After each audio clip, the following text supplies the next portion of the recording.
Muy buenas a todos, chicos, chicas, mi nombre es Santi López, como creo que ya sabéis, y bueno, esta vez vamos a hablar sobre algo diferente en este canal, y es que me parece muy pero que muy interesante comentar la situación que está pasando a nivel macroeconómico, y hoy vamos a hablar sobre un libro que se llama Nuevo Orden Mundial, que es de Ray Dalio, que ahora os voy a explicar un poquito quién es, pero me parece muy interesante entender este libro porque comenta una serie de datos muy importantes, a mi parecer, sobre todo en el punto en el que estamos actualmente a nivel macroeconómico, así que si estás en este canal supongo que quieres aprender algo nuevo, así que quédate en este vídeo, apóyame con un like si te gusta este tipo de contenido y suscríbete si no lo estás. Sin más dilación, chicos, vamos con el vídeo, así que dentro vídeo.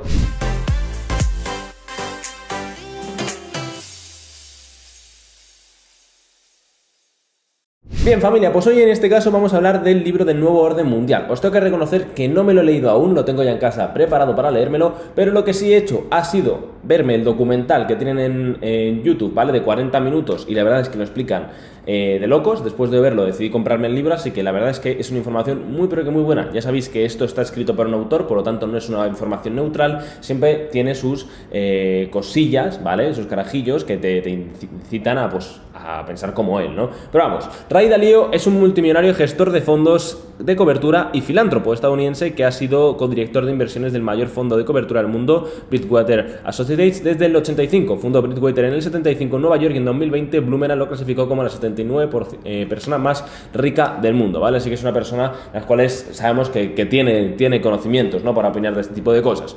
Vale, a lo largo del libro comenta una serie de cosas muy pero que muy interesantes, en concreto sobre todo, bueno, en este libro lo que hace es estudiar todos los 500 años pasados, ¿vale? En cuanto a la situación de macroeconomía y del orden mundial. ¿A qué se refiere con el orden mundial? Principalmente lo podríamos resumir en tú estás en el orden mundial, en el primer puesto del orden mundial, cuando tu moneda es la moneda que se utiliza a nivel genérico. Por ejemplo, ahora nosotros utilizamos el dólar porque la potencia que está en número uno en el mundo prácticamente es Estados Unidos. Y como ya sabemos, China está atacando por ahí y por eso viene esa parte del nuevo orden mundial, porque justamente estamos viviendo esta curva, que ahora os lo voy a explicar, porque todo esto se resume en una curva de temporalidad, que si lo estudias en los últimos imperios que ha habido, es una curva que se cumple a la perfección y vamos a analizarla hoy en este vídeo. Bien, los órdenes mundiales siempre cambian en un ciclo. Ray Dalio básicamente dicen que duran unos 250 años aproximadamente y consiste en el auge y la caída de los países. Estados Unidos está en la cima de la montaña, pero está comenzando un lento declive. China está en ascenso y eventualmente se convertirá en el nuevo líder mundial.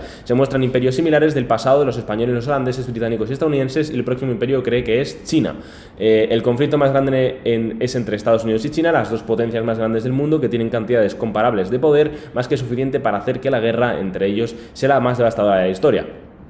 Fijaros, esta tabla que tenemos ahora en pantalla es muy pero que muy interesante porque nos compara desde el 1500 hasta el día de hoy cómo han ido ocurriendo los diferentes cambios de poder. Vemos como aquí tenemos China en rojo, tenemos Netherlands en naranja, tenemos, bueno, esta tabla es muy potente. Y luego tenemos esta parte, ¿vale? Que estas partes que son las sombreadas, que son guerras importantes que han ido ocurriendo. ¿Veis? Como cada vez que ha habido una intersección prácticamente entre cambio de imperios de orden mundial, siempre ha sido en medio de una guerra, ¿no? Entonces, en el momento se estima, vamos, esto ya sabéis que son supersticiones de una persona, ¿vale? No podemos interpretar al 100%, no veáis este vídeo y digáis, va a venir una guerra, ¿no? Pero sí se estima que pues haya un conflicto entre Estados Unidos y China para este tipo de cambio de orden mundial. Entonces, te preguntarás ahora... Vale, Santi, ¿pero qué hace que un país esté encima del otro en cuanto a poder, en cuanto a orden? Pues bien, es lo siguiente. Ray Dalio básicamente dice que hay 8 fortalezas que tiene un país y es la educación, la innovación, la competitividad, la producción económica, la participación en el comercio mundial, fuerza militar, poder del centro financiero y fuerza de su moneda como moneda de reserva. Bien, ya sabemos que prácticamente lo último, que estamos en un canal de criptomonedas, es lo que más nos interesa, la fuerza de su moneda de reserva. Y ya sabemos que estos últimos años ha ido cayendo y perdiendo cada vez más fuerza, y sobre todo a partir de la pandemia del COVID, que casualmente empezó todo en China, que esto ya podríamos tirarnos a debatir, ni se sabe, que en septiembre, por cierto, empezamos con los directos. Os invito a que os paséis por ahí, porque yo creo que os van a ser muy interesantes y vamos a poder debatir de este tipo de cosas que son top. Así que bien, luego si bajamos ya sabemos eso, y aquí nos pone los cambios también, ¿vale? Aquí los arquetipos desde que llegan al máximo y luego el declive, ¿vale? Tenemos aquí pues eso, la innovación, la educación, tal, y luego el declive. Esto es una tabla muy normalita.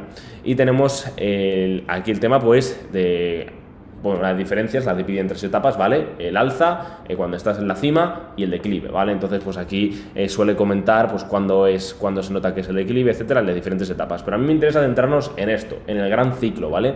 El ciclo de Dalio, según él, se centra en 9 partes. En la guerra, crea un orden en el que el país se convierte en el líder. En este caso, en la Segunda Guerra Mundial, las potencias aliadas ganaron y Estados Unidos se convirtió en el líder.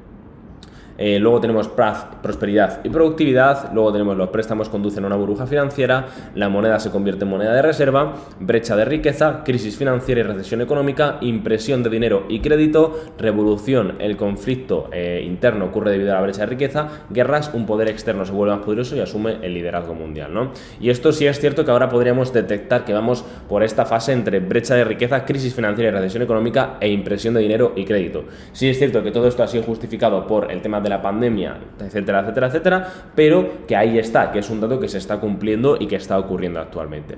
Bien, entonces, si estudiamos la parte del ascenso, Dalio lo divide en otros 9 partes, que sería asciende un líder que gana popularidad y consolida el poder, luego la educación crea ciudadanos que son ingeniosos y tienen un carácter fuerte, los ciudadanos son productivos y la economía crece, elige bien a sus sucesores o crea un sistema que lo haga, el país crea un centro financiero, el gobierno, el ejército y el sector comercial trabajan juntos, la gente comienza a querer su moneda y se convierte en la moneda de reserva preferida, el país entonces puede pedir prestado más que cualquier otro país y esto crea una burbuja financiera. Y esa es la parte de ascenso que tiene todo lo que viene a ser el gobierno, ¿no? Luego tenemos la parte de la cima, que es cuando tenemos al gobierno o a un país en la parte más arriba de su tránsito al poder y a la caída.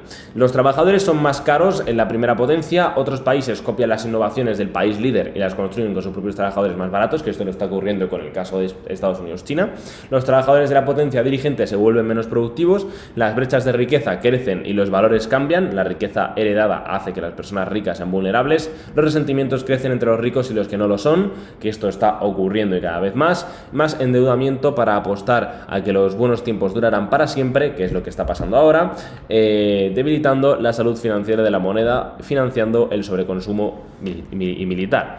Y luego tenemos el ciclo de declive, que es lucha interna o externa, el país no puede pagar sus deudas, por lo que imprime más dinero para pagar sus deudas, lo que devalúa su moneda y provoca inflación. Cuando los niveles de la vida caen, entonces el gobierno trata de tomar el dinero de los ricos y de distribuirlo, lo que lleva a lo que los ricos se vayan.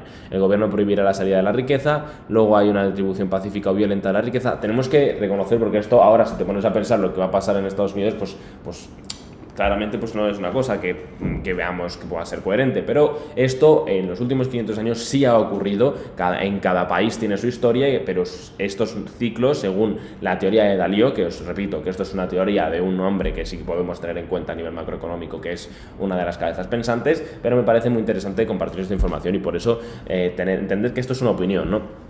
Los países externos que son más ricos comienzan a desafiar al imperio, lo que puede conducir a guerras, lo que cambiará el orden mundial, y otros países venden el dinero de ese país y eso marca el final del ciclo, ¿no? Entonces, si os fijáis, hay alguna serie de puntos que comenta este señor que se están cumpliendo. Entonces, y todos estos encajan en final del ciclo, en la parte del final del ciclo.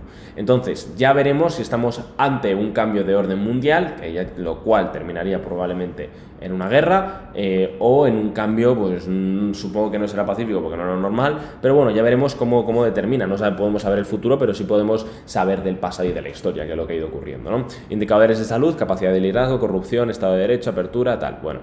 Y ya está, y prácticamente eso es lo que quería enseñaros hoy. Me parece muy interesante irnos formando poco a poco en el aspecto macroeconómico y sobre todo compartir este tipo de conocimientos, ya que no sé si vosotros estabais al tanto de este libro, que por cierto os voy a dejar el link abajo en la descripción por si queréis adquirirlo, creo que costaba 23 euritos, así que a mí me parece un libro bastante interesante y me parece algo muy lógico lo que dice este señor y algo que podemos tener en cuenta, sobre todo porque nosotros tenemos que jugar con las cartas en base a lo que puede ocurrir en el futuro, ¿no? Entonces, si más o menos nos podemos basar en lo que ha ocurrido en el pasado para predecir el futuro, que ya sabéis que la historia prácticamente se podría considerar que es cíclica, pues esto es algo muy bueno, sobre todo tenerlo en cuenta. Así que si os ha gustado este tipo de contenido y queréis que traiga más contenido así interesante, curioso, aparte de las criptomonedas, que a partir del 15 de agosto voy a traer análisis diario de Bitcoin todos los días, más los vídeos normales que hago. Así que nada, eso es todo lo que tenía que decir. Suscribiros si no lo estáis, si os ha gustado, apoyadme con un like y nos vemos la próxima, familia. Un saludo a todos y adiós.